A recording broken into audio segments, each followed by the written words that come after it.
بن بولی باتیں۔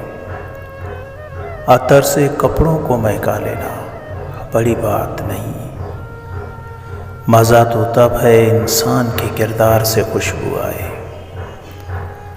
بات ہے پتے کی، 100 روپے کا نوٹ بڑا لگتا ہے جب مسجد میں دیا جائے، لیکن شاپنگ کے لیے استعمال کرنا ہو تو بہت چھوٹا لگتا ہے۔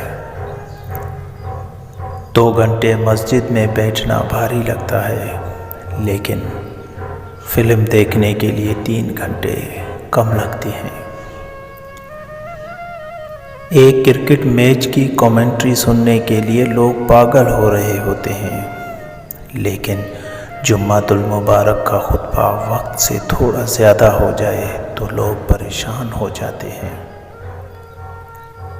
ایسا میسج آگے کرنا بہت مشکل ہوتا ہے، لیکن لطیفے اور بیہودہ SMS کرنا لوگوں کو بہت پسند ہے۔ جب ناخن بڑھ جاتے ہیں تو ناخن ہی کاٹے جاتے ہیں، انگلیاں نہیں۔ بالکل اسی طرح جب کسی رشتے میں غلط فہمیاں پیدا ہو جاتی ہیں تو غلط فہمیاں ختم کرنی چاہیے، رشتہ نہیں۔ انسان کی روح کی اصل کیفیت غم ہے، خوشی ایک عارضی شے ہے۔ صبر والے کانوں سے سنو، ہمدرد آنکھوں سے دیکھو، محبت والی زبان سے بولو۔ یہاں لوگ ویسے نہیں ہوتے جیسے وہ اسٹیٹس لگاتے ہیں۔ انسان کا غصہ بھی عجیب ہے، وہ اپنے سے بڑے اور طاقتور کے سامنے تو غصہ کنٹرول کر لیتا ہے، لیکن اپنے سے چھوٹے اور کمزور پر غصہ کرنے میں دیر نہیں کرتا۔ جو ظلم کے ذریعے عزت چاہتا ہے، اللہ اسے انصاف کے ذریعے ذلیل کرتا ہے۔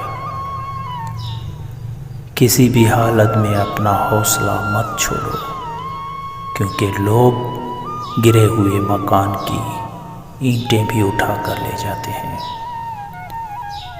حضرت علی رضی اللہ تعالیٰ عنہ فرماتے ہیں، اپنی سوچ کو پانی کے قطروں سے بھی زیادہ شفاف رکھو، کیونکہ جس طرح قطروں سے دریا بنتا ہے، اسی طرح سوچوں سے ایمان بنتا ہے۔ ساری عمر کسی کے ساتھ کتنا ہی اچھا کر لو، لیکن کسی مجبوری سے ایک دفعہ ساتھ نہ دے سکو تو ساری اچھائیاں کنویں میں گر جاتی ہیں۔